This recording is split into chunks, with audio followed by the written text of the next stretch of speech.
I'm Willem Griffiths. I'm a staff scientist at UO in the Biology and Built Environment Center, and I earned my biology degree from UO in 2018, and I have an eye condition called retinitis pigmentosa.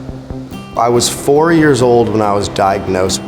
The disease progresses by degenerating your photoreceptors from the periphery to the center of your vision, and they told me I could be blind in 5 years or in 50 years.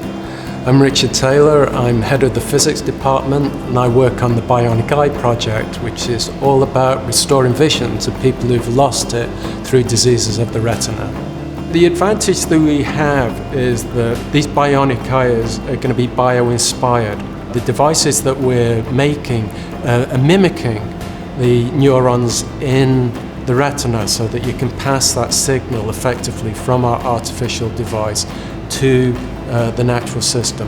And that's going to be the key to our success, the fact that we're learning from nature and replicating it. I was enthralled with Richard Taylor just because he's such a funny, charismatic character.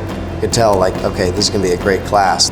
He introduced his Bionic Eye project, and I instantly thought, all right, I got to go talk to this guy. The most impressive thing for me about Willem is that I gave this lecture, and then within a couple of days he was in my office asking me really sophisticated questions about what I was doing.